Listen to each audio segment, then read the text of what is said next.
Every so often, you get a release here that is just so damn good, it needs to be recorded. 2011 was the year that pretty much inspired me to start making these top 5 videos, of which I've done every year since.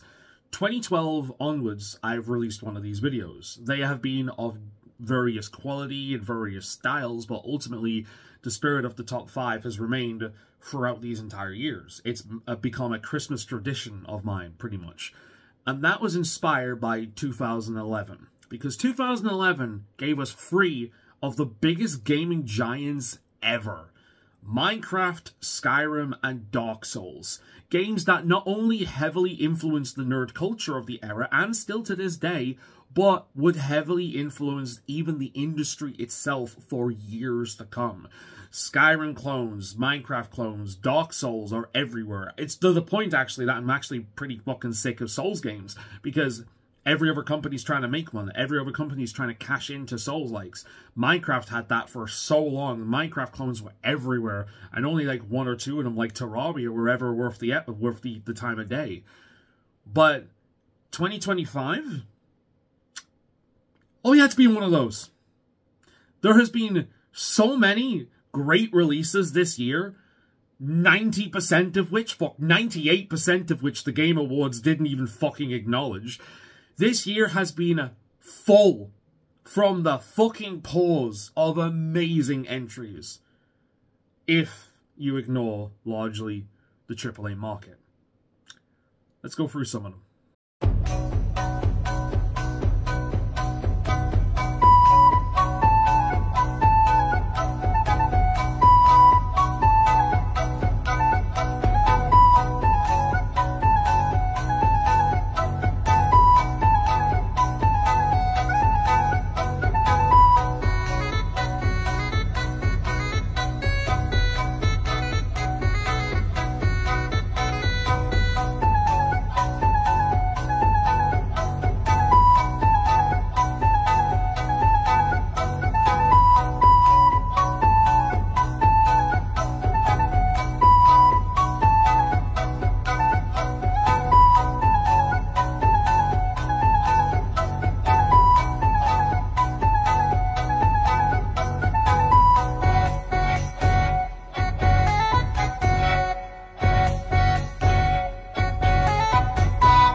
all of those games this year.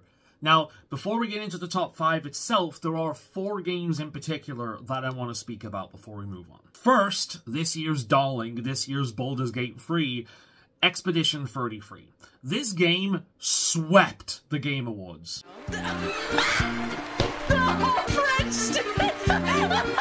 I wonder who it goes to. Flare Obscure, Expedition 33! Expedition 33. Expedition 33. Flare Obscure, Expedition 30. Expedition 33. Laureat Testa. Jennifer Ingrid!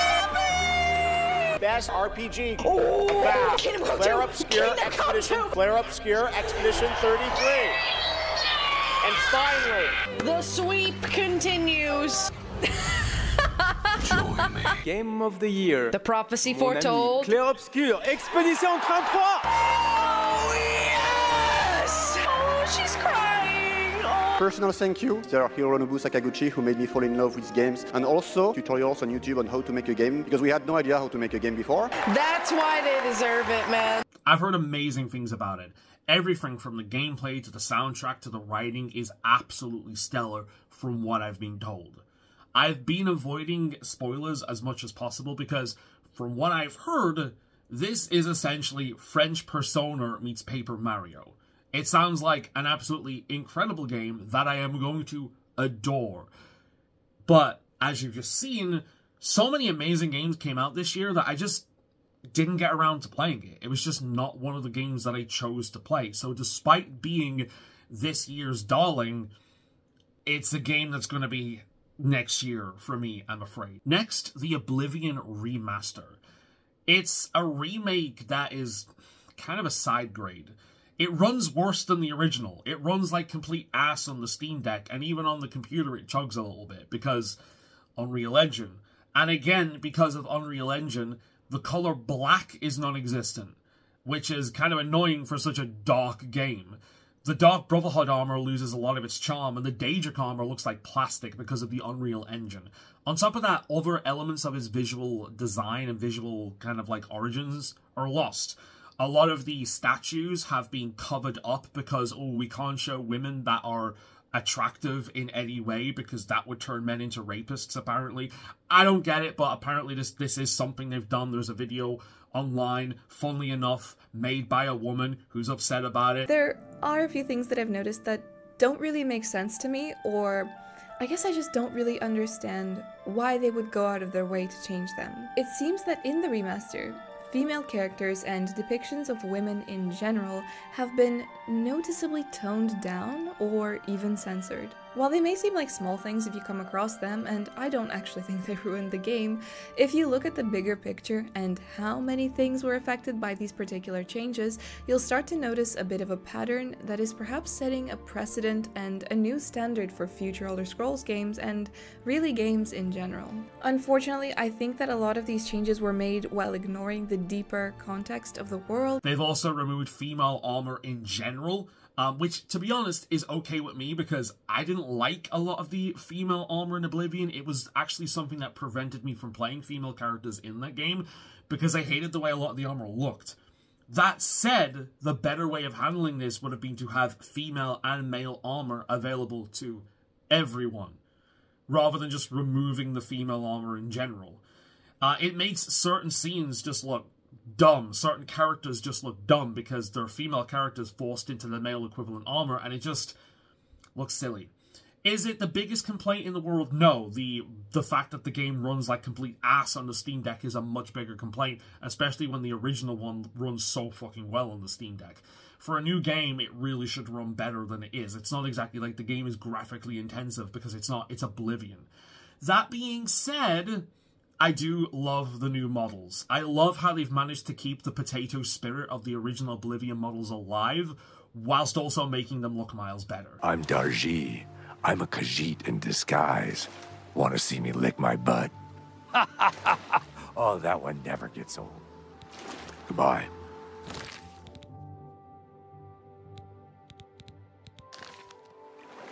By the help, by the nine divines!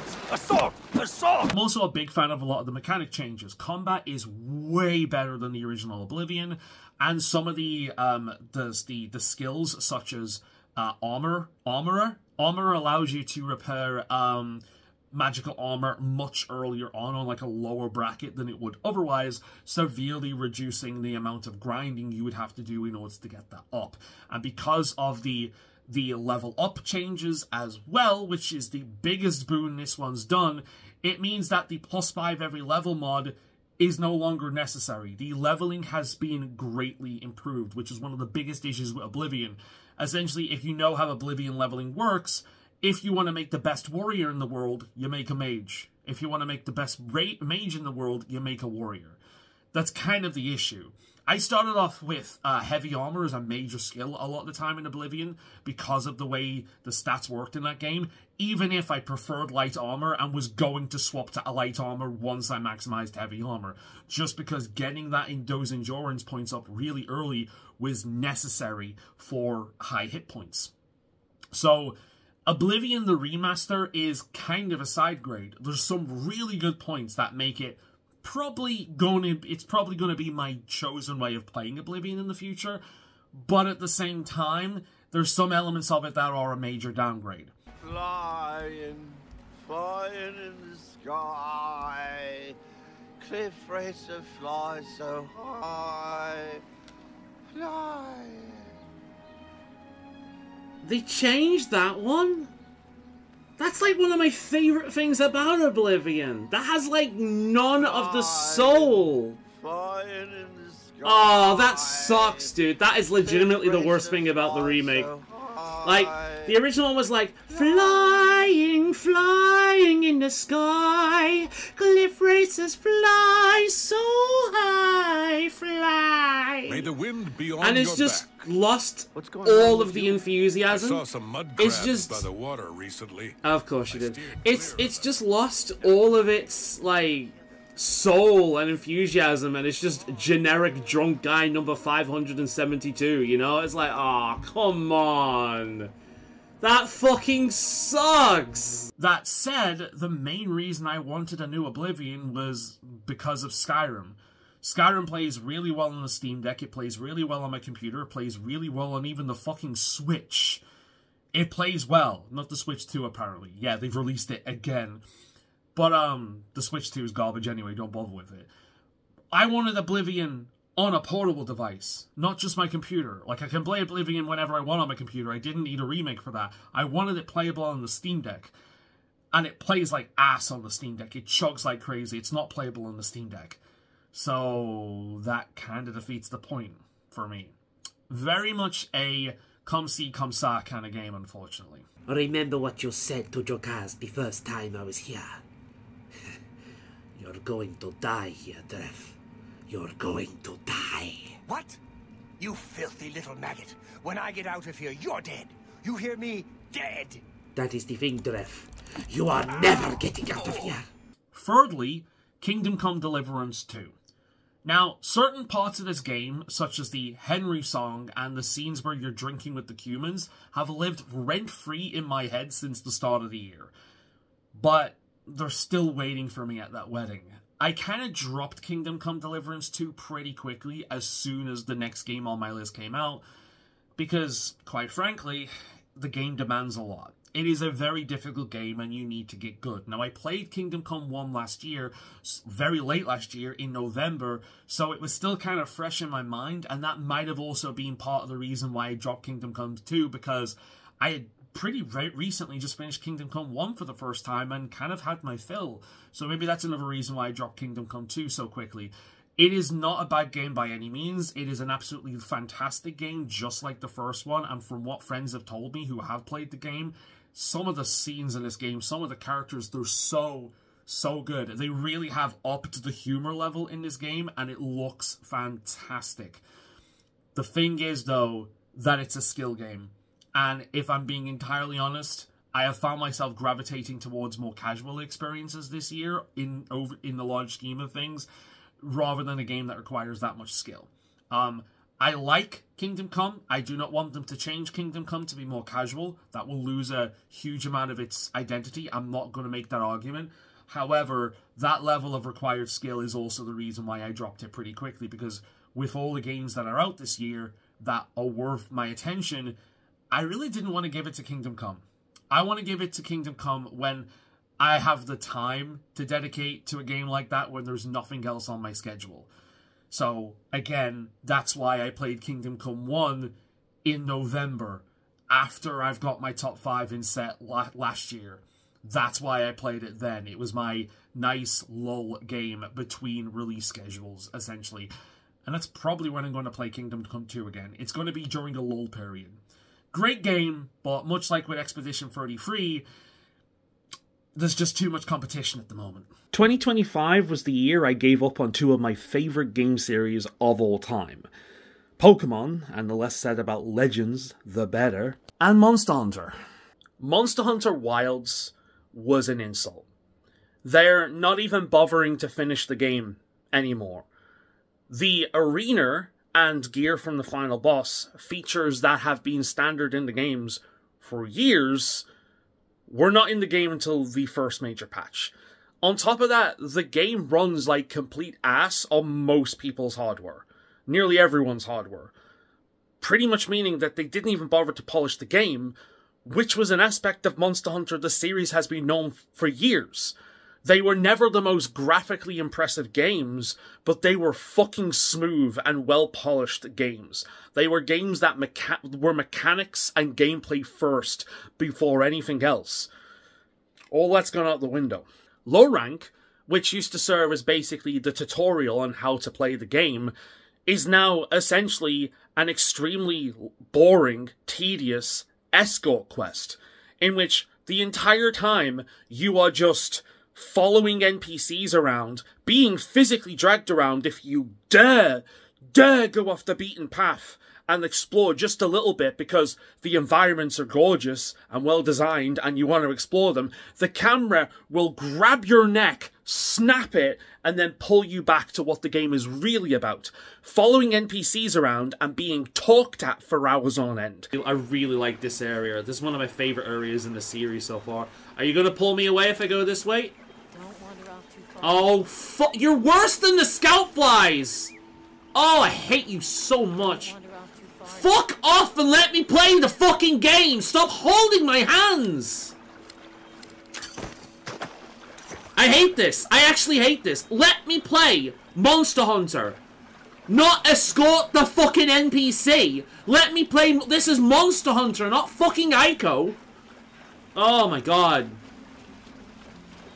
Let go of my fucking hands. Let go of my neck and let me just play the fucking game. I get it, you have a story to tell. If I wanted a story, I'd be playing Kingdom Come 2 right now instead of fucking Monster Hunter. It's no reason to throw caution to the wind. So goddamn annoying. Don't wander off too Oh far. my god. Stop exploring, player. We have a very important story to tell you. The water is all clear. More of those herbivores down there? Yeah, we've seen those before. See, I want to go down here, but what happens if I explore down here? Let's have a look. Yeah. We can't. We're not allowed to explore.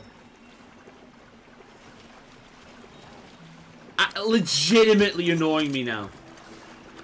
It's like I want to just play the game.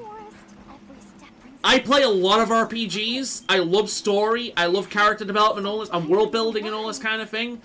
I have never in the history of my life played Monster Hunter for those things. The storytelling and the voice acting is way better than it usually is in Monster Hunter, but it is getting in the way of playing Monster Hunter. I am legitimately getting annoyed by that now. Cool. Can I play the game now? Now that we've gone through this long explanation for setting up a fucking tent that really did not need the escort, it could have just happened. Now that we've got this long-winded fucking explanation about setting up a camp, which used to be automatic in past games, can I actually play the fucking game now? Can I stop escorting NPCs and actually play the fucking game? I'm sick of it. I am several hours in and I am sick of it. Stop holding my fucking hand and let me play the game. Past Monster Hunter games, you start, You do quest after quest and quest after quest, and you get yourself in this really nice loop of hunt, prepare, hunt, gear, prepare, hunt, gear, prepare, hunt, gear, prepare. And this game is escort, escort, escort, escort, hunt, escort, escort, be talked at for half an hour, maybe hunt, escort, escort talk, escort talk, escort talk, hunt, escort talk, escort talk, escort talk, hunt. Stop with the fucking story. This is starting to feel like this is starting to be like Pokemon Sun and Moon, where all the game did is fucking talk at you. You were set free for about 5 minutes, and then they talked at you again. You went down this narrow pathway, and then you were talked at again, and then you could add a little bit of freedom. But as soon as you go off the beaten path, you were talked at. I am so sick of having a chain around my neck and a hand firmly gripped around my wrist. Let me play Monster Hunter. Not Escort Quest, fucking Monster Hunter. Stop holding my hand and let me just play the fucking game. Let me explore, let me hunt, let me upgrade. This is not a game where the story shines. This may have a better story than other ones, but it's not fucking Kingdom Come. It's not Planescape Torment.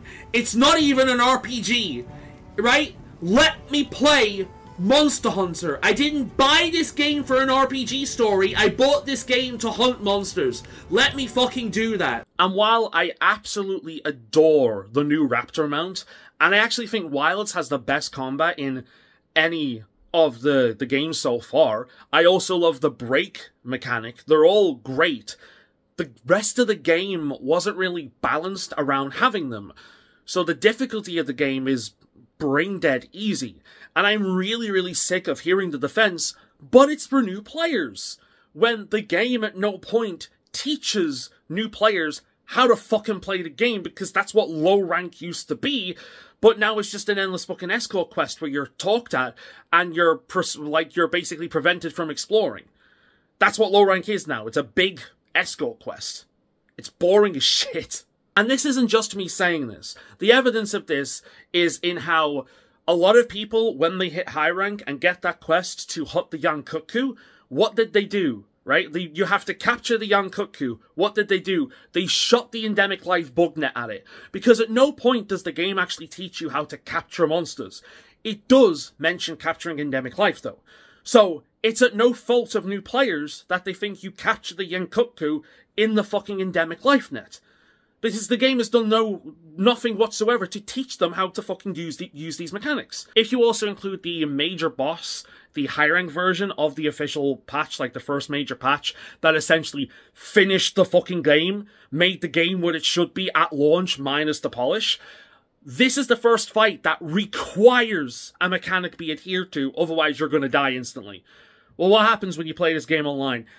You will be wiped immediately. The first time that pops up, everyone bar maybe one player will die. Why? Because the game at no point has given people the reason to learn mechanics. Because they've just been carried through the entire game. Because the game is piss easy, and you can just summon help at any point. You can be carried through the entire game having never learned about any of the mechanics. And the problem with it now being a live server series is, this is how they're gonna fix this. They're gonna make monsters that one-shot you. They're gonna make monsters that have billions upon billions upon billions of hit points that require you to go online and follow the latest YouTuber build, which was never a thing until World. Essentially, they're gonna fix the inherent mechanics issues in the game by adding terrible fucking, combat design. That's it. They're gonna be like, oh, you see, the game's hard now because you get one shot if you don't follow mechanics, rather than doing what Monster Hunter used to do before it became a live server series, making amazing fights. Rather than just difficult or brain-dead fights. In truth, this is what the Monster Hunter series has become about. This is the reason why Monster Hunter World, Monster Hunter Rise, and now Monster Hunter Wilds was made. £361.24. discluding the ones I already own and because of like pre-ordering the game. That is what Monster Hunter is about now. This is what it's about. Every patch has a tiny amount of new content and a shit ton of DLC. Monster Hunter is made specifically as a platform to sell microtransactions now. That's all this series has become. Monster Hunter used to release as a complete product that would have free bits of extra, often cross-promotional stuff every single month. A tiny amount of things that just added to an already complete experience. Monster Hunter used to have hours upon hours upon hours upon hours of content right from the get-go. It used to be balanced because they never used to be live service games. They used to be balanced. And one game could keep you entertained for an entire fucking year. Now, they're released as live service games. They are released to sell microtransactions. And there is barely any content day one. Now, well, they're not even bothered to finish the game properly. They're just shoving it out there so they can get to the real reason why the game exists. This. The only game series that I have ever seen that is more egregious with this is probably Borderlands or Train Simulator. This is disgusting. This is another fucking franchise that Capcom's greed has ruined. And at this point, where they're not even bothering to finish the fucking game properly before it goes out the door, even outside, even with live service standards, they're not even bothering to finish it. I'm done with Monster Hunter. Honestly, time has just validated me, right? Monster Hunter is my favorite game series of all time. It has been a series that has consistently delivered high quality for years, and at one point was the last AAA series you could rely on being fucking phenomenal. And then it became popular. Then it became a live service game. Then it started to engage in microtransactions. I complained about it in World. I fucking loved World. I've been complaining about it. I complained about it in World. I was told it's not a big deal. Just don't buy them. You know, you're entitled. I complained about it in Rise. I was told it's not a big deal. Just don't buy them. You're entitled. Oh, but COVID. Right, well, this is where your defense of a major company has got you. They've taken the piss so much now that they're not even bothering to finish and polish the game. And it's your fault, by the way. Every single one of you that defended this practice, it's your fault. If you had standards, if you were actual fans rather than just consumers that have to consume more product, then if more people stood up with this instead of like just going, oh, well, I'll just eat the slop. This is how the game industry is now. Then it wouldn't be a thing. You know, we'd have save slots being sold as DLC now. Konami tried that at one point. But the game that they did it in didn't sell very well. So it was never something that took off. But you can guarantee that if that game with the save slot DLC took off and became a major hit, guess what would happen? Save slot DLC would become standard. Do not support these practices. Please. If you love a series, when it takes the piss, criticize it. If you love something, don't let it be fucking destroyed. Monster Hunter has been my favorite series for years. For years. Since the PlayStation fucking 2. I have grown up with this series. This is my Star Wars.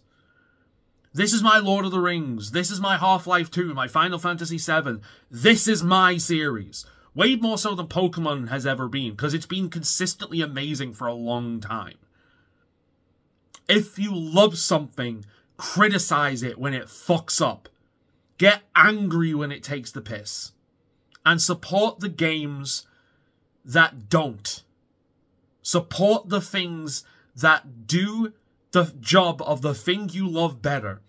Because right now, much like with Pokemon, and much like with other series that I love that have taken the complete piss, I am now waiting for somebody to come along and do the Monster Hunter formula as good as the Monster Hunter series.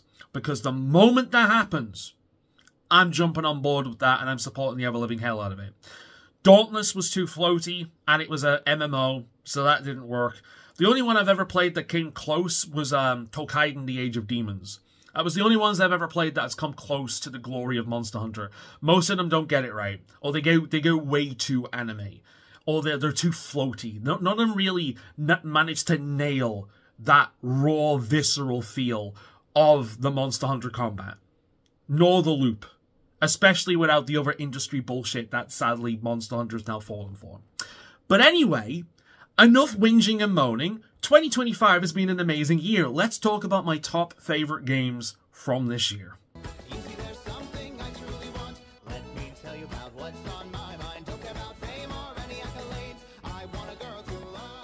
Let's start off with something nice and cozy.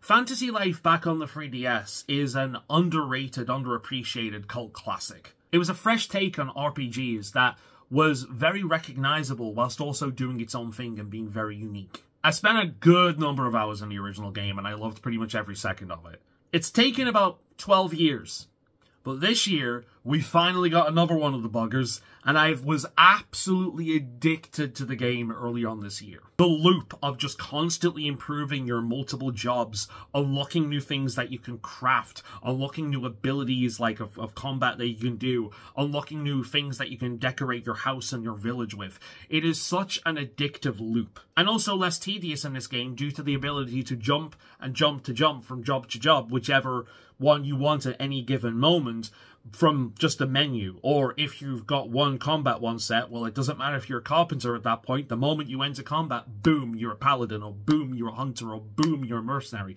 Absolutely great shit. It pretty much means that you don't have to go back to the village and change your job all the time like you used to do in the original game, meaning that you can level pretty much all the jobs simultaneously outside of the combat one. Overall, it feels like they've removed as much of the tedium as possible while still keeping the core of what made the original game great. The only thing I really miss from the original game are the pets. I miss my baby dragon, goddammit. And my doggo. That being said, if you're very familiar with the first game, there are elements of Fantasy Life I, A Girl Who Stole Time, will kind of like disappoint you with. One of the major ones being the level design is just not as good as it was in the first game. The YouTuber Rude Burb did a fantastic video in a very entertaining way better than anything I could have done, that kind of covers all the kind of like issues. Like overall, compared to the original game, it is more of a side grade. Much like with Oblivion, there are elements of this game that are way better than the original, and there are elements of this game that are very much lacking compared to the original. Rapid fire negatives, go, go, go! In the original Fantasy Life, you could cheat by doing life quests above your rank and then cash in the stats you got from that, like killing the Napdragon early. They removed that, and now I'm upset. Monster kills and stuff will still count, but they only complete once you unlock the specific quests. But I'm a dirty cheater, let me cheat!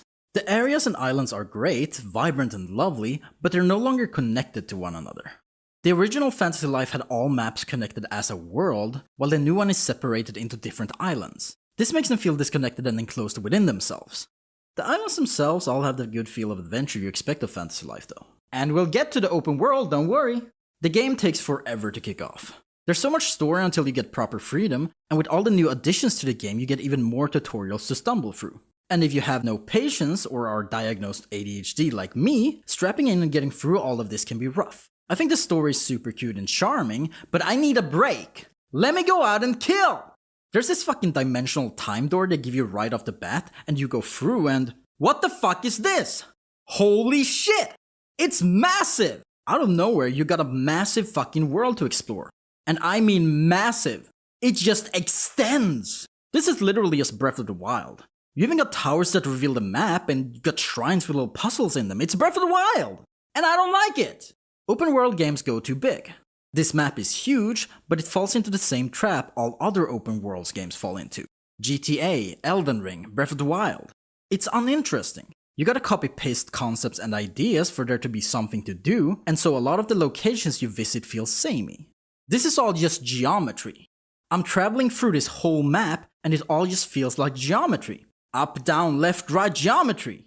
Oh look, another village that's just a box. Great! More hills and mountains that are just up, down, up, down. The original Fantasy Life map had areas that were all coherent within the world, and they all felt special and unique. Fantasy Life I has 4 main islands that are all fantastic, your own island plus the depths, which is the super dungeon that just exists, and then this massive open world map. If you like open world, then maybe this is a good thing for you. But I don't like it. Strangelings are fun. All your favorite characters return as little cursed objects. You get to collect them around the world and make them human again, and then they'll travel along with you. This is great fun. Companions were always one of the best parts of the original, and they've upped it so companions will even help you out in collecting and crafting quests. But there is one problem with this concept. They won't stop talking! They never shut up! Ooh, this is my favorite part. Never! Got a sec? No trees in this cave. Got a sec? There's no trees in this cave! Got a sec?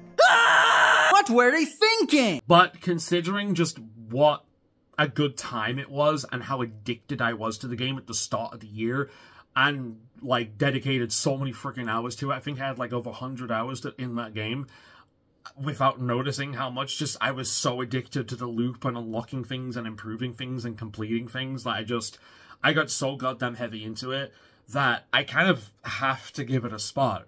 There's no other game that really grabbed my like addiction bone in such a way that this one did this year. I've played some fantastic games this year, hence why this is only number 5, but this really did scratch that must complete itch that the original one did as well. Some things improved, some things need improving. Overall, fantastic experience. Check it out if you like yourself some cozy games.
Bitch, my name's Robert, such a bitch whose name is Robert. I'm a bitch, yeah, I'm a bitch.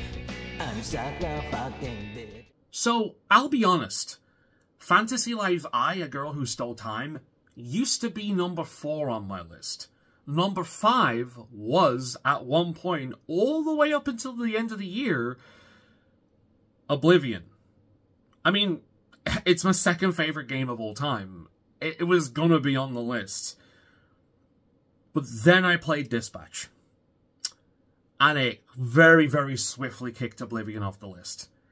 Oh my god, this game was good. I'd like for you to talk to him. Do you want me to talk to your ex-boyfriend? How you doing, bud? I have been better. Robert Robertson, Blonde Blazer, and I have ended our relationship. Do you think there is someone else? Maybe she met a person. An actual person. I kissed her. Look, Phenomenon, I kiss Blazer. Before you incinerate me, it's worth noting I had no idea she was in a relationship. So, you are to blame for my sadness. Maybe, but I doubt it. I'm not that good of a kisser.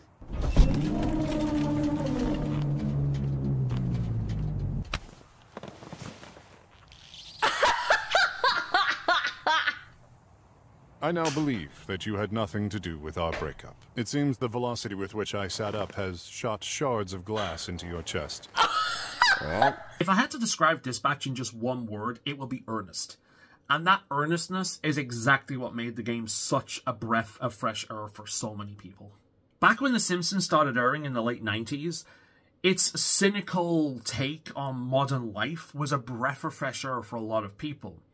Because, quite frankly, none of us really lived up to that puritanical, wholesome hallmark ideal. Well, it's been 30-odd years since then. And at this point, media has become even more cynical, even more brutal, even more degenerate. And a lot of people are really worn down by it at this point. They need a little bit of brightness in their life, in their media experience. We're at the point now where if something is filled with nothing but evil and brutal and corrupt characters, it's called realistic and mature. Even if pretty much everything you're seeing is nothing but sex and blood. I'm looking at you, Game of Thrones. Our perception of reality at this point in history is so warped by the internet and media that we're struggling to find any warmth or wholesomeness or just joy in this world anymore. All we can see is corruption and evil and brutality. And because of this, most people assume that Dispatch was just going to be another entry like The Boys or Invincible. They assume that Blonde Blazer was going to be a manipulative corporate goon like someone in The Boys. Or that Phenomenon was going to be an evil goddamn psychopath like Homelander. But they're not. Blonde Blazer turned out to be a genuinely warm and caring individual who's just pretty lonely. Phenomenon turned out to be a socially inept, good-natured goofball who's suffering with depression because of his breakup with said Blonde Blazer. And as much as I genuinely love Invincible and really enjoy The Boys, I'm honestly kind of glad that they took this direction with Dispatch. It's a breath of fresh air. It's a game that's so incredibly wholesome and warm, but at no point becomes disingenuous or pandering. At the same time, it can be edgy and juvenile, but at no point feels cynical. It's earnest. There is so much warmth to be found in its world and its characters, but in a way that contains a little bit of edge. Kind of like hanging around with your mates. You're talking shit, you're not exactly the most wholesome people in the world, but you love them. It can be incredibly funny at times. But honestly, what really makes the game stand out for me is its message of community and found family, or family in general. It's a game that acknowledges that life can be shit, but there's always a better thing around the corner. And that is considered just cheesy or even childish these days, but I think it's a message a lot of people need to hear. We're fully aware of the corruption and brutality in society. Let's have a little bit of hope for a change, eh? Good can triumph. There's always a ray of hope, and there's always a second chance. Well, except if you threaten the fur baby. Not the dog! Right, Blondie, they'll just swoop in and catch him anyway. So yeah, no. If I'm killing this dog, I'm gonna be sure he dies. Know this. If you hurt him, you will die.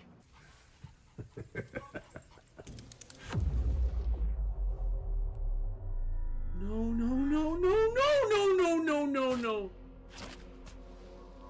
Oh my god, Invisigo stood in the way. Invisigo stood in the way. No! No, no, no, no, no, no, no, no, no, no, no, no, no, no, no, no. I'm gonna kill him. I'm gonna kill him. I'm gonna fucking kill him. Don't even give me the option to keep him alive. Do not even give me the fucking option. Please? Are you high? Fuck you. Fuck everything you stand for, you colossal piece of shit! I hope you fucking suffer in your last moments, you cancerous pubic hair! Ah? Do you see this coming in your fucking predictions, you shit wanker? Yeah, they fucking better!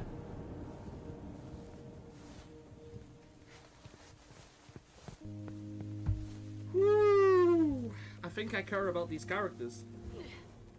I also love how it innovates on the basic Telltale formula, having actual gameplay instead of just like modern, like point and click kind of gameplay or very basic puzzles. The dispatch mode in and of itself could be a standalone game. And it's honestly incredibly engaging. I got heavy into it, especially the way it connects and lines up with what's going on with the characters in the story at any given moment. My only criticisms are the hacking minigame. It was completely pointless, never added anything to the game outside of maybe a convenient plot beat. But I think if that was completely removed from the next entry, I don't honestly think anyone would miss it. And the other criticism I have is the episodic release thing that Telltale was known for. The thing with that is, how many people watch television shows as they're released week by week anymore? Like, I know I don't. When I sit down to enjoy something, I want to enjoy as much of that thing as I can enjoy in that one sitting. I don't want to show up, enjoy it for an hour, and then have to wait a next week for an hour, at which point I've already forgotten a lot of what's happened, and I might as well just wait for the whole thing to be out before I enjoy it. This happened with me with JoJo Part 6, I think it is, in which half the show was released, and then like nearly a year later, the rest of the show was released. I've completely forgotten at this point. If I want to watch that part again, I'm just going to have to watch the whole thing again, because I can't remember what the fuck happened. There's no point in releasing something and then waiting a long time to release the next part. There's just no point. Just let us enjoy the whole thing right away. It really doesn't add anything to me. It adds no nostalgia. It doesn't add to the experience. It just takes away. So for games like this, I just wait until they're all out and then I buy them and play them and enjoy them. Just kind of like what I do with television shows that do this. Why watch one episode 1 week and then another episode 1 week and then another episode 1 week when I can just wait for it to all be out and then engage in the whole thing as much as I can? Please stop doing that. It's really annoying.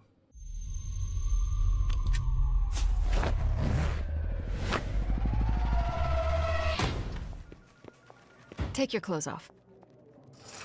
What's happening right now? It's better if you keep your identity a secret. Here. I remembered you being bigger. I was a little drunk.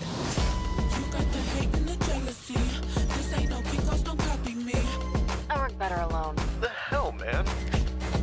Hello, Robert. How do you move so quiet? I float.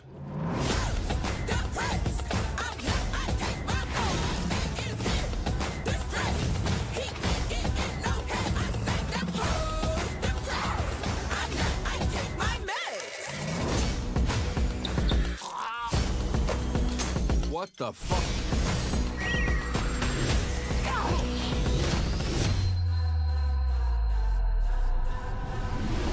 I only came in as I thought we were playing Magic the Gathering tonight.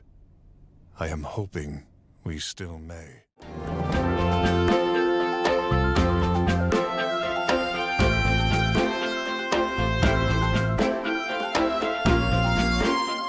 What started out as a game I bought just for a bit of a laugh in stream at one point because I found the concept to be kind of silly and enjoyable, turned out to be one of the most enjoyable experiences I've had this year, and legitimately one of the most unique games I have ever played.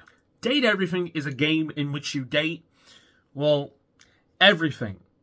Your bed, your diary, your toilet, yes, even the kitchen sink. Even more nebulous things like your own memories, nightmares, existential dread. Fuck me, say that 5 times fast. Existential dread. Fun character, by the way. His name's Doug. He's an asshole. Hell, you can even date the devs. And the game's UI. Yeah, really. It's an unbelievably charming and creative game. Some of the characters play with concepts so delightfully well, and this is one of the things that really set Date Everything apart for me. It wasn't just humor. They really thought about the concepts that they were realizing and turning into real thinking people, and how that would affect them as real living, breathing people. Your diary, for example, struggles to understand who exactly she is, because everything she is pretty much you, from a very specific and awkward period of your life. Well, you can help her write her own future and decide who she is and who she is going to be. The shelves struggle with essentially supporting everyone else. They keep everyone's weights and burdens on their shoulders, so to speak. And if you choose the right options, you can finally give her some support by fixing the wall attachments so they're not so loose, taking a lot of weight off her shoulders. The Urcon, undeniably one of my favourite characters, is both hot and cold. He can wax poetically for hours like a master, or serenade you like a bard. But he's shy and standoffish and incredibly insecure when it comes to meeting you in person.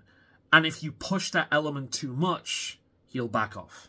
You can help him break out of his shell, gain a bit of confidence, and stand out in the open as the breath of fresh air he is. The DLC characters as well play with the concept of DLC itself. One of the characters is a take on your average working Joe. He essentially works for a corpo that doesn't care about him or anyone else except profit. His name's Mikey Transaction, and he's the microtransaction character. He's a single father of 3, and you can essentially just make his job easier. Don't bitch and moan about the microtransactions we all know are bollocks, and just be his piece. The other is a character that doesn't quite mesh with the rest of the style of the game. She is designed specifically to be traditionally sexually appealing. And because she was added so late, she doesn't really interact with any of the other characters. She's extremely isolated, alone, and essentially copes by being exactly what she was designed to be. Just sexy. And that's it. A multi-layered character in terms of how you can take this to symbolize very different things, from DLC issues in general to certain social issues and so on and so forth. An absolutely brilliant character, and a way of kind of like really playing with the concept of DLC in a very fun, tongue-in-cheek kind of way. When Date Everything has good writing, it really plays with concept really, really well and creates some of the most engaging, heartwarming, funny, interesting characters you'll ever see. When it doesn't, you get characters like the Safe and the Butt Plug, who essentially force you into sexual interactions with you, and there's no kind of like way around it unless you want the hate ending.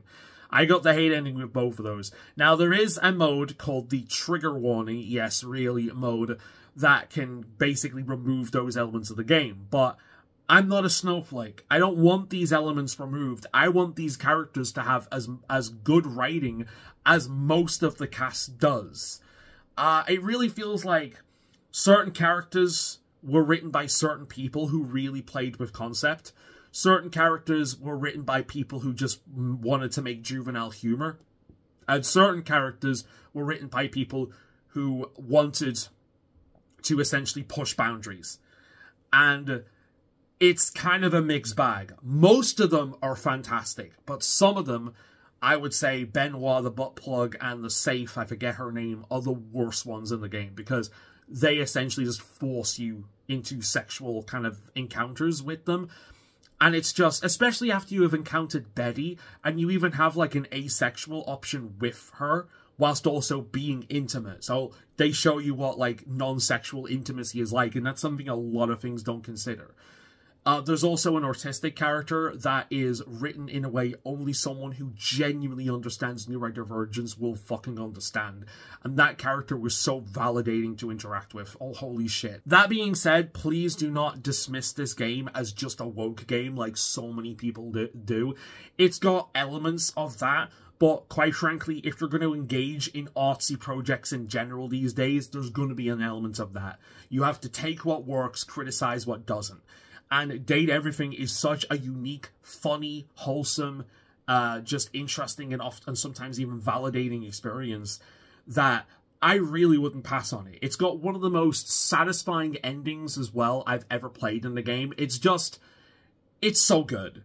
I think the only major criticism I have with the writing itself, outside of one or two characters like Benoit in the safe, is the guys that you work with, mainly the main CEO of the company, those whole segments are so fucking boring, and they only get interesting later on when they start to play a bit of a role. But very, very kind of like, it's a game you can lose hours to as you go from dateable to dateable and dateable. There are some characters that start off kind of mid, but then near the end of their quests, if you do it right, some of the best characters, like the Candlestick in and of itself, that guy's connected to several other characters in the house, and if you go through all that, you get one of the best jokes in the entire game. Legitimately, it's a fantastic experience, really unique experience, very, very funny. It's more than just a joke, though. There's some legitimate thought being put in this, and it's obvious that the people behind it fucking loved the game that they were working on. A lot of people very obviously had a good time working on this, and I really want to support it, and I want to see more games like this. The guys behind it, I forget the name of the studio, please make more games like this. I fucking loved Date Everything. It was so fucking good, and I will be preaching about this game for years to come. They say love sees not with the eyes, but with the heart. Perhaps that's why it turns up where you least expect it. Wait, so you're telling me you can date everything? The washing machine, the chair, the refrigerator? Time for a snack. This door, that door, even front and back door. What are you looking at? The fan, the wall, the microwave, the toilet, the dust bunny behind the couch. All right then. The curtains, bed, treadmill, mousetrap, dishwasher, desk, piano, dirty laundry, clock, candelabra, the TV, bath, towels, rubber duck, shower, floor, ceiling, shelves, ironing board, trash can, air fryer, vacuum cleaner, the devs, a glitch in the game itself, the shadows, water, earth, fire, air, your overwhelming sense of existential dread. You can even date the kitchen sink. Everything leads to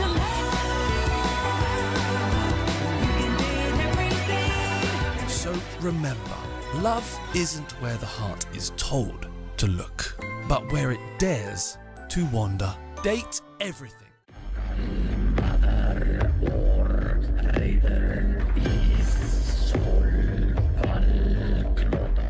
Tainted Grail, Fall of Avalon, essentially does what Bethesda does, way better than what Bethesda does, at least these days. It's a dark, twisted take on Arthurian legend. It has amazing combat, actually rewards exploration, which is something a lot of open world games are really failing to do in recent years. Essentially, most open world games I've been put off immediately by them being open world games, because all open world translates to me is wasted time traveling and a checklist of busy work. But Tainted Grail actually makes exploration fun. There's a really good wolf summon that you can get right at the start of the game, like, well, right in the first major area, if you explore. You will never be just given it, but if you explore, you can find it, and it's such a fucking boon early on in the game. There's a lot of things like that. It is one of those games, like, when I got to the second area in general, I got to a certain point, and I found the quest just from exploring. It wasn't handed to me, I just found it. And then I proceeded to look around and see, oh my god, I want to go over there. Oh my god, I want to go over there. Oh my god, I want to go over there. And what happened every single time I went into one of those areas that got my attention at a distance? I was rewarded. I found shit. I found upgrades. I found quests. It's not just a series of checklists like, take out this base, do this dungeon, kill this boss. Elden Ring, it's actually rewarding of exploration rather than it just being shit to do. I noticed this hanging tree over here, which was a practice at one point in history, and I just come over to the guy, and I talk to him. Yeah, I can fucking talk to the guy. Just, you wouldn't notice that. There's nothing on this map that tells you he's here. There's nothing on this map whatsoever that tells you he's here. It's just, you find him, you talk to him, and he gives you a quest. He is alive still, technically. And somewhere over yonder, there is a druid spirit. Every night, it comes, you know, alive, so to speak. It becomes active, and it fucks the local dryads and various fey creatures. Which, to be honest, if there's an afterlife out there, that's a pretty good fucking afterlife. It also has a oddly Fable style of humor as well, which I absolutely love. This is actually one of the elements of the game that makes me think about Oblivion. Because Oblivion is a game that is at one point extremely fucking dark, and then at another point really fucking goofy. And this is exactly the same. The themes and story of Tainted Grail, probably my favourite story of the year, is a twisted take on Arthurian legend. If you're familiar with Arthurian legend, you'll get a lot more out of this. If you're not, it's still really good. But it gets fucking dark and brutal. And then the next minute, a bunch of fucking ghosts are playing a prank on you and laughing at your dumbass. Check it out. They did it. Somebody did it. Impossible. See, someone's here. Damned morons. Nobody could be stupid enough to actually fall for this. And yet... Hey, you there. We can't exactly see you because, you know, we're dead, but we can sense that you're here, so... Congratulations! You've made it to the sacred site of knowledge! Is that what we call it? I can't believe this shit. They actually fell for it. I can't believe it. I know, right? Traveller, the knowledge you seek, the knowledge we druids decided to share with you is that... You can kiss our dead magical asses and get the hell back to wherever you came from.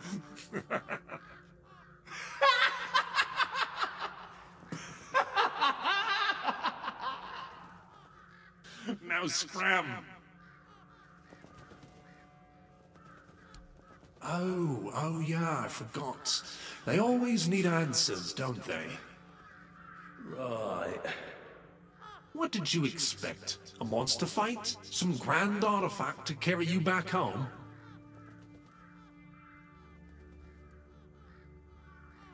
No monsters here. At least none you can fight. Yeah, you people and your treasures. You remembered to take something with you? Not really. Here. Here's your artifact. You must carry it with you at all times or else.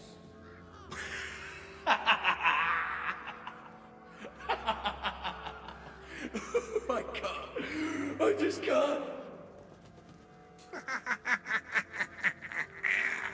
Yeah. Now scrap.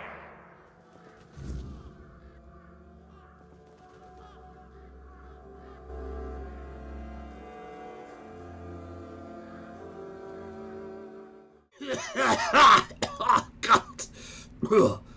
I think you should refine some things about your menu. Men? What the hell are you on about? What do you mean? Do you want the Volkers to like your cooking or not? Screw them! No! Well... yes? Okay. Let's go back to basics. Okay. What do you think defines the Volcar? Blood.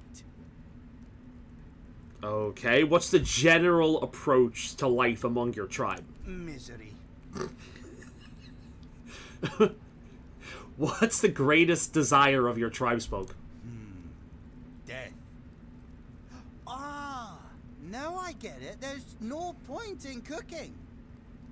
I should just kill myself.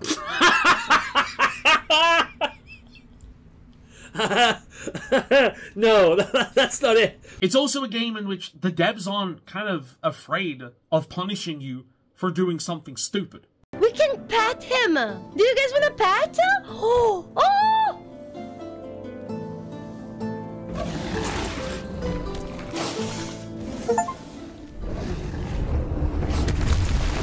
Yeah. Yeah, it was not happy. Yeah, ba! It was not happy.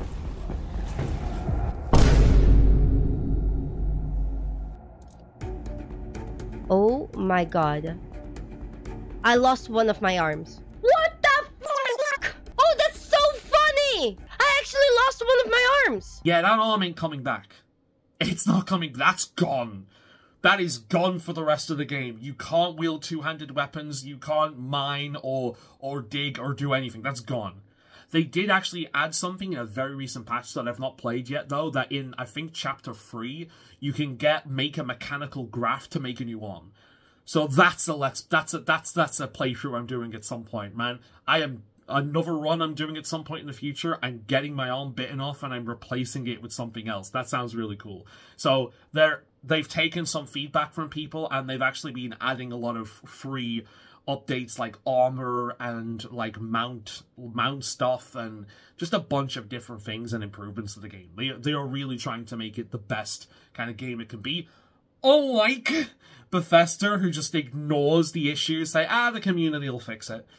And then, once the community fix it, they'll release a patch that adds a bunch of paid mods to the game, rather than improving the fucking game. Let me guess. The beast was sleeping so sweetly, and you just couldn't help yourself, so you gave it a little pat. The game also fucks with player expectations quite a lot. Like, if you do something in a video game that would typically reward you for something, and especially if it's easy, this game laughs in your face. But it does it in such a charming way that it becomes extremely endearing and one of the most enjoyable parts of the game. Eventually, you start getting used to the fact that, oh, this is how games work? Yeah, well, fuck you. And it's very, very entertaining. It's not all rainbows and puppies, however. Act 3, the third zone in and of it, like in general, is incredibly buggy to the point that when I uploaded a video about it, I had comments down below suggesting I don't enter Chapter 3 until the next bug fix patch because one guy actually lost his save. It corrupted his save. And if that was the fixed version, holy shit, the original version was unplayable. Because Chapter 3 for me was just broken a lot of the time. Some quests wouldn't work properly. I had to turn the game off, come back, load an old save. And if you're playing in a version in which you can't save properly, that challenge mode, good luck with that. I also, near the end of the game, had an issue in which when I swapped out of my armor and weapons, it immediately just crashed the fucking game. So I got to a point in which I couldn't change my armor and weapons. Thankfully, at that point, I was basically a god, so it didn't matter. But that's still a problem that desperately needs fixing. That can be game-breaking for some people. And on top of that, the third zone in and of itself doesn't really reward exploration like the first two definitely do. It's the far more linear experience. And if I wasn't such a sucker for like Vikings and tribal shit, I wouldn't have enjoyed the third chapter. I would have an issue with the third chapter of this game like I have with the third chapter of Baldur's Gate 3. It would be a major downer. And it was definitely less good than chapters 1 or 2, but because I'm a big sucker for Viking shit and tribal shit and like animism and all that crap, then I was into it. That being said, it still runs a hell of a lot better than anything Bethesda's put out in years, and again, unlike Bethesda, they're actually trying to fix it. And considering the fact that this game was essentially made by a small company that just thought, fuck it, we've got a tabletop RPG made with the same setting, we've got the lore already written, let's make a video game. Again, much like with Expedition 33, the very fact that this game exists is a massive fuck you to the AAA industry, because once again, we've got a small team with a much smaller budget delivering far better experiences than the massive team magic budget bastards. And doesn't that just say it all? Seriously, give Tainted Grail a try. If this is the first you're hearing about it, please, please, please, please give it a try. Because, quite frankly, it's criminally underrated and under-talked about outside of, like, hardcore RPG circles. The only people I have heard talk about this game are, like, YouTube channels that specifically talk about RPGs and nothing else. Please give it a go. I want this game to shine. If you like Skyrim, if you like Fable, hell, if you like Dark Souls, you're gonna enjoy this. It's a great experience.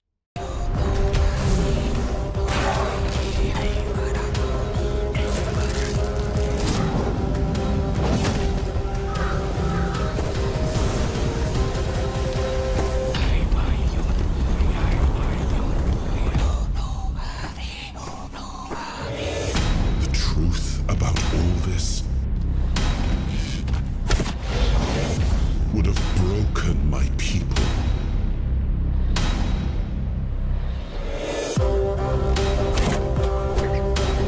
I write only letters to boss. Me? Of course I'm human.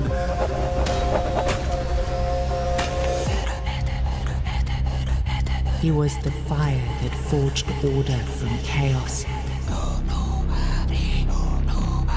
The will that carved a path through darkness.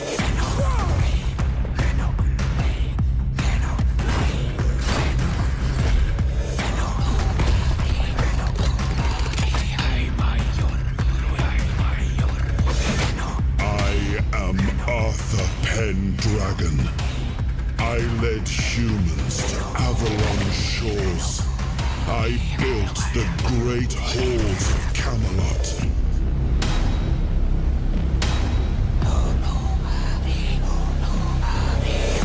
He was the man beneath the crown. He was the voice that doubted. The heart that still beat beneath the weight of legend.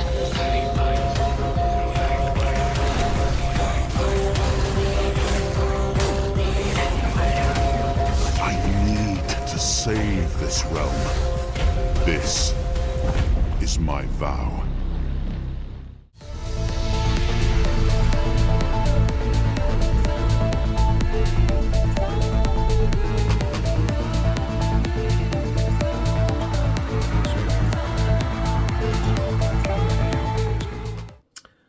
Okay, I'm gonna do the thing every single Monster Tamer fan is sick of people doing. I'm going to talk about Pokemon in a segment that isn't about Pokemon. But I swear there's a reason, okay? Because as a fan of Pokemon, and monster taming games in general, I really, really, really want people to stop buying Pokemon games. Stop. You don't have to stop buying Pokemon stuff in general. I'm going to still be buying the Sitting Cuties merch because it's good quality stuff. And I like the Sitting Cuties merch. I think they're great. But do not buy the games. Stop buying the games. Please. Because the Pokemon Company, Game Freak, Nintendo, whoever you want to throw under the bus here, they're giving you the bare minimum. And if you can't accept that, you're part of the problem. They're giving you the bare fucking minimum. Pokemon hasn't made a worthwhile game. Well, Pokemon hasn't made a truly fantastic game since Black and White and Black and White 2.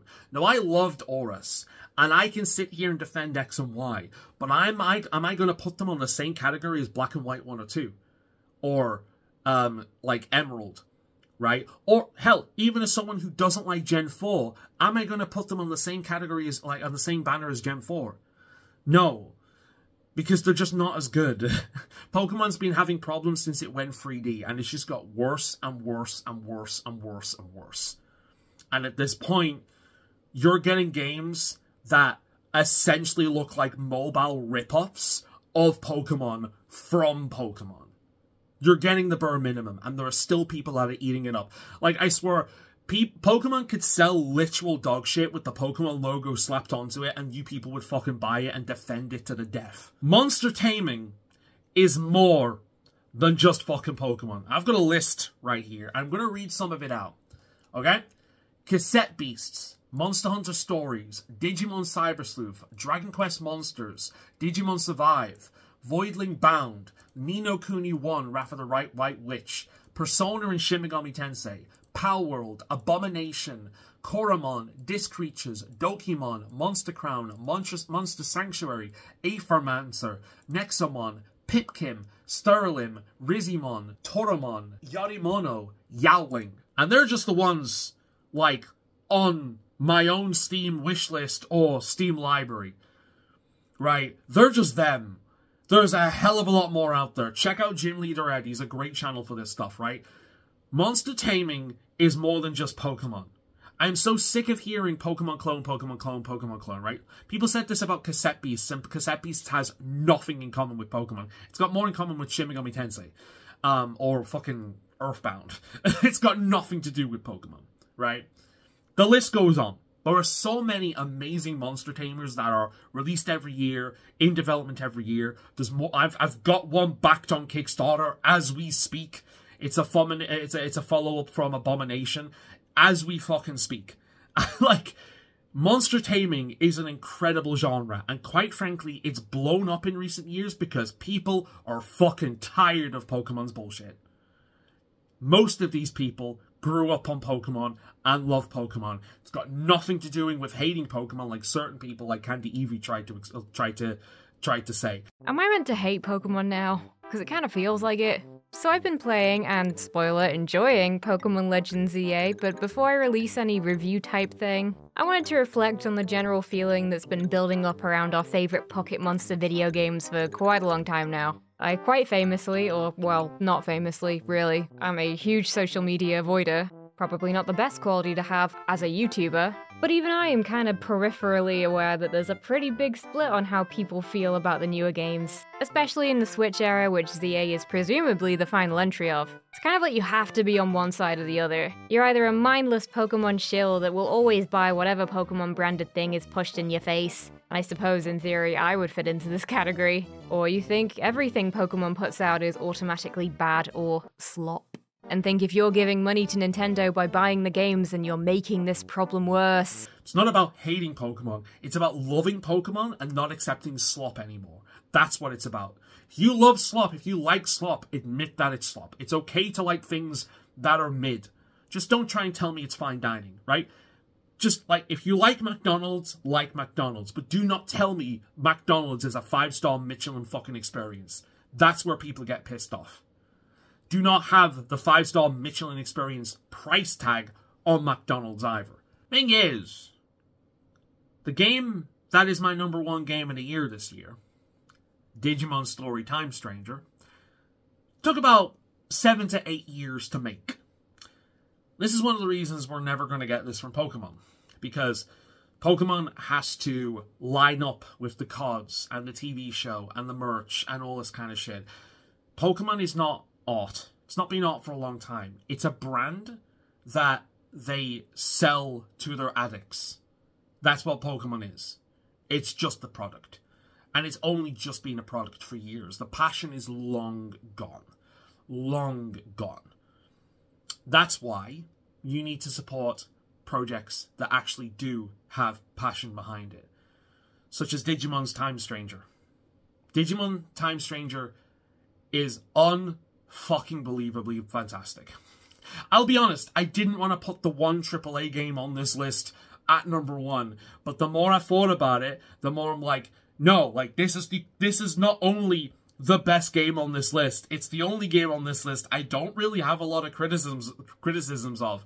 How often does that happen with AAA? It's usually the other way around. Prior Digimon games, such as the Cyber Sleuth series, have been on my top 5 list, and quite frankly, Time Stranger does everything Cyber Sleuth does way better. And I already thought those were the best Digimon games ever made. Like, the only thing it doesn't do better is the farm. The farm is very fiddly, and in a lot of ways feels like 2 steps forward and 2 steps back. You know what I mean? Some of it is really good and way better than what we had in Cyber Sleuth, and some of it, such as the inability to evolve Digimon, in the bank and the inability to see what stats they need for certain evolutions that that they're in the bank to fucking achieve, kind of tedious, you know. And for all the different changes this game has made to make the experience of playing Digimon far less tedious, that's a bit of a step back. The farm does need a lot of upgrades, because that is like the one negative side of it.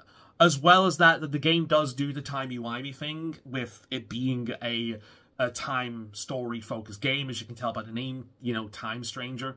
And at times it does get a bit repetitive. But it's also a game that made me cry. It's also a game that made me really care. It's a game that engaged me quite often. So for a Digimon game, you're not really expecting that. That's really fucking good. Although that being said, I still need to play Digimon Survive. A kid can be eaten by a Digimon in Digimon Survive. Brutally. I need to play that one still.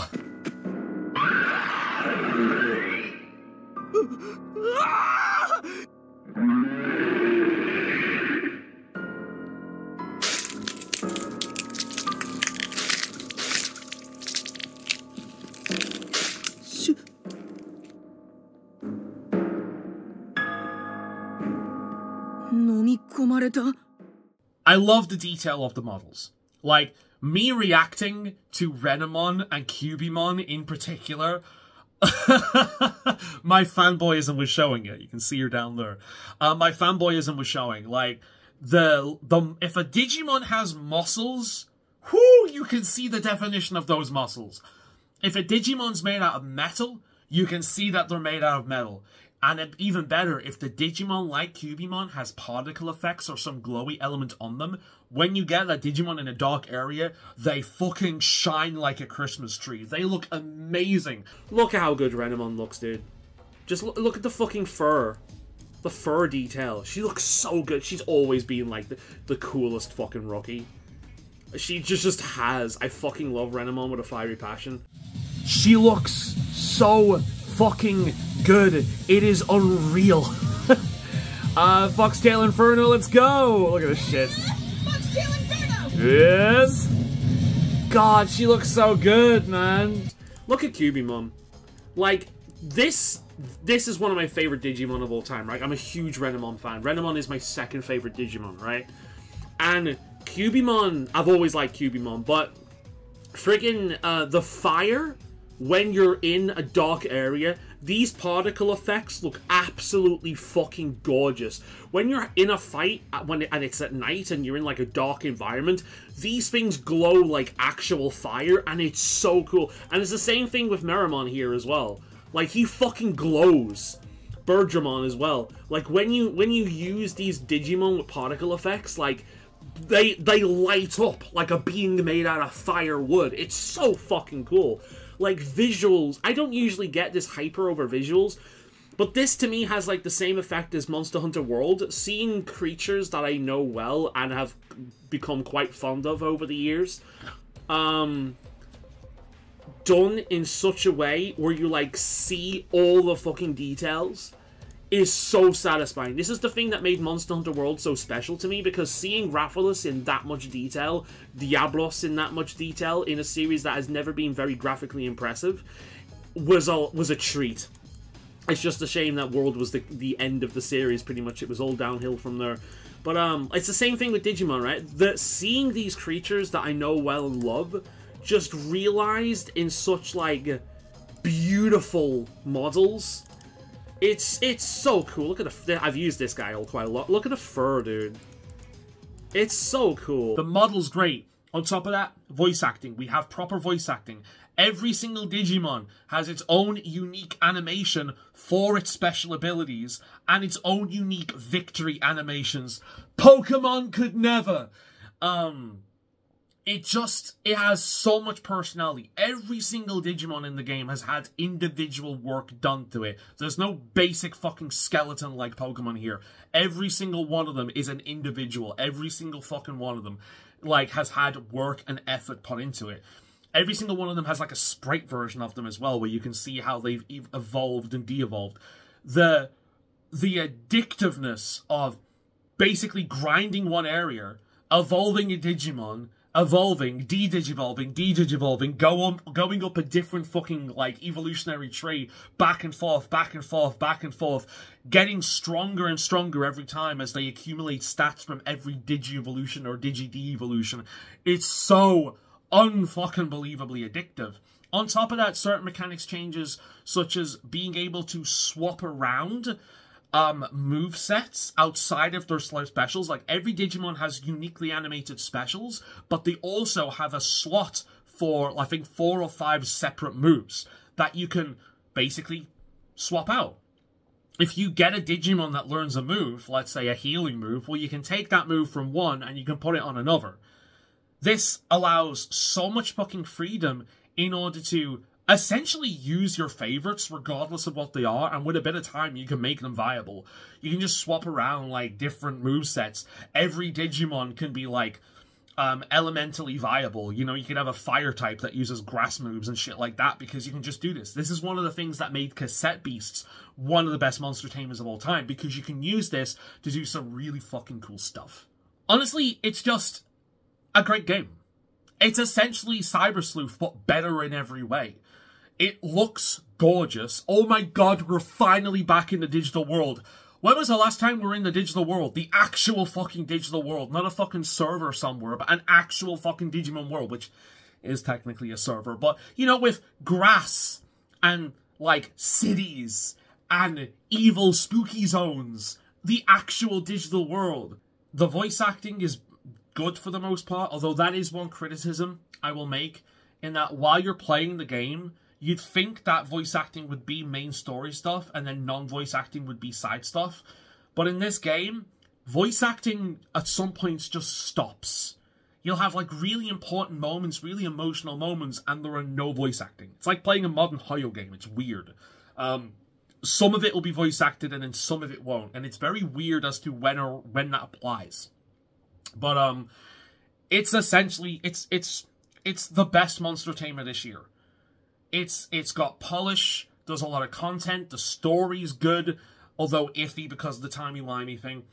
The general gameplay loop is extremely addictive, there's a lot of charm to it, there's so many mechanical improvements outside of the farm, there are so many fucking mechanical improvements as to what came prior, and it's just obvious that they put a lot of time and effort, and this is the only game on this list that I have gone way off script, which is why I sound a little bit iffy and like up and down, because I've just kind of like gone off on one for this one.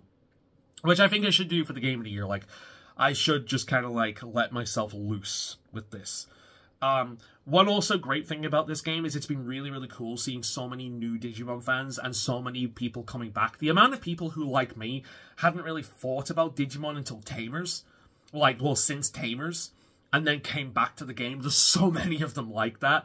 And it's just kind of created a boom for Digimon. Which is great, because apparently the anime we've got at the moment is also really fucking good. So I've been watching through the anime again, which I've not watched in years. I'm so much looking forward to getting to Tamers. I'm on Gen 2 at the moment. I'm so much looking forward to getting to Tamers. Seeing Renamon, my favourite Digimon. My second favourite Digimon. My favourite Digimon, Beelzemon. And Glowman! Takato Man, I think I need a new box. Well, bro! Yeah, Glowman and Growlman! Seeing all that shit again, I'm looking forward to it. I love Gen 3. Like, that was the peak of Digimon. And then I kind of gave up on it. And to be honest, Digimon also gave up on the West around Gen 4 onwards as well. Because early on, Digimon tried heavily to compete with Pokemon. And I don't think it needs to do that anymore. I don't think Digimon needs to try to compete with Pokemon. All Digimon needs to do at the moment is be good. Because Pokemon's worst enemy at the moment is itself. It doesn't need to compete with Pokemon anymore. It just needs to be good. And people are going to move on to it. It did so well this year. It was so good seeing Digimon do so well. It was so awesome seeing so many brand new people to the series absolutely loving it. The reactions from some people. I've even subscribed to like 2 or 3 new channels with like tiny subscriber numbers. One of them even had lesser number of subscribers than me, and then because of their Digimon Let's Play, shot up dramatically. It was so fucking cool to see, and they're so grateful for it as well. I love it when games do this. Like, when a game just, like, grabs people and basically makes people's channels, it's so fucking cool. This is my first one. Oh, I pulled a pussy? What? I am American.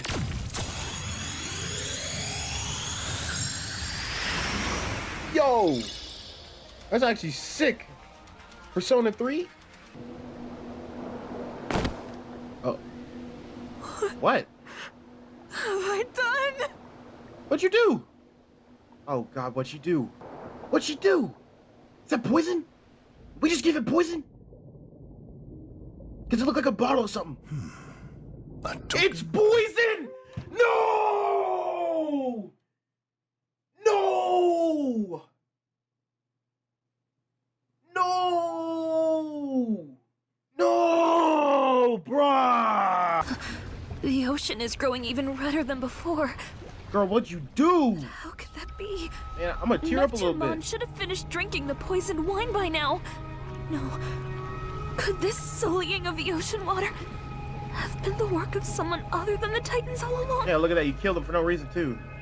How could I have been so wrong? You stupid.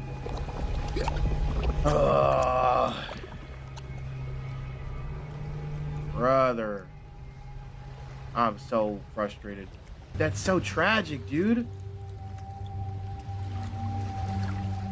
Oh crap, is it affecting us too? Oh man. Get a gas mask. Oh, bruh. Let's see what these rookies can do in their maiden battle. They're literally all ultimates. Please welcome the tag team of Mouse and Shit, but shiny shit. Sparkle, sparkle. This is feeling like a montage spot. You guys want a montage? Cheese. By the eye of Agamotto! Bitter! Thunderstruck! You are dead wrong! Reaper of the Cards! What's up? My name is Grimmy, and I've come to reap your immortal soul. There was a real sense of community around this game this year. And all this bundled together essentially makes this my game of the year. Not only is it the game that I can criticize the least, not only is it the game that has lived rent-free in my head the most, but it's also a game that says fuck you to the industry in the best way possible. And it's not just an indie saying fuck you, it's a AAA game saying fuck you as well this time. So it's just like, it hits a little bit harder because this is a game the industry will hopefully pay attention to. Even if it wasn't considered in the fucking Game Awards. That is the only thing about the Game Awards that really pissed me off this year. The RPG category was...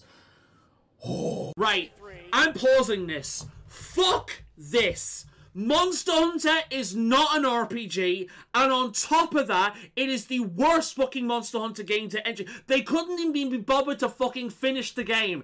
It didn't have an arena at launch. It didn't have the final boss gear at launch. They finished the game like several months after its fucking launch. An absolute insult to the series, and it's not even an RPG. Avowed is a joke. Fucking terrible RPG, and the Outer Worlds too. I like the first one, but how many people forgot that this game even fucking existed? Meanwhile, Tainted Grail Fall of Avalon, a game that has done Bethesda games better than Bethesda has in fucking years, nowhere to be found. Digimon Story Time Stranger, the best Digimon game to date, one of the best Monster Tamer games ever made, nowhere to be fucking found. The only games on here worth anything are Kingdom Come Deliverance 2 and Clear Explore Expedition 33. There has been multiple amazing RPGs this year, but they just throw the Obsidian games on there because we fucking heard of them. Joke, not a fucking RPG. This is the only part of the Game Awards I'm actually fucking mad at because there's been some fucking amazing entries this year that have been completely fucking ignored. All this to say, that is why Digimon Time Stranger is my Game of the Year 2025. What a fucking amazing year this has been for releases. Holy shit. This one's gonna go down for me for a long time. This one's gonna go down. I'm gonna be playing games from this year for the next 2-3 fucking years. You know, I've got to play Kingdom Come 2. I've got to play fucking Expedition 33. God, what else is there this year? Oh, there's the Raido remake. Raido was a Shin Megami Tensei game on the PlayStation 2 from years ago. I fucking loved that game back in the day. There was a remake of that this year, and apparently it was very good. One of the most unique Shin Megami Tensei games as well. I need to go back to that one. Again, you love Monster Tamers. That's one that came out right this year as well. Raido, go and play that. But anyway, I really hope you've enjoyed this year's entry in my top 5. Thank you so much if you've watched this entire thing. As per usual, let me know your favorite games down below. And sorry for the shaky camera, by the way. My phone case snapped off a few days ago. Thankfully, it wasn't outside. So I've pretty much just had to hold it. Because prior, I would put it on my computer monitor, like, basically using the phone case as a prop to hold it there like that.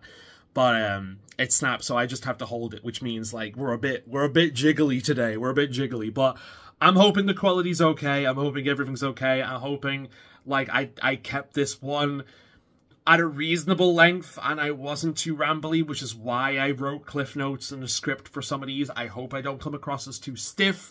Let me know your thoughts down below. Thank you so much. And here's hoping that next year is even fucking better than this year, because whew, that would be quite the fucking achievement. Actually, no. I hope next year is shit, because there's so many games I need to catch up on. Holy crap. The visuals of Shinjuku that I'm seeing are a hellscape I can't quite put into words. You've somehow been sent back in time 8 years. But the situation here is critical. I'm counting on you, Agent.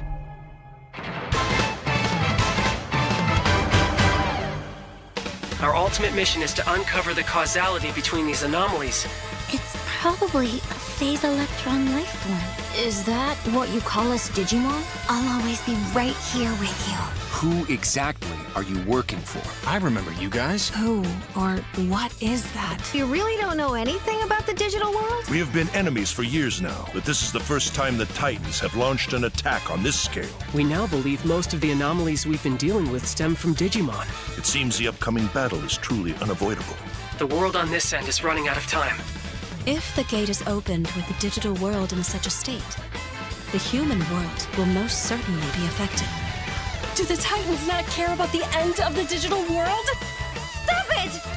That egg is very important!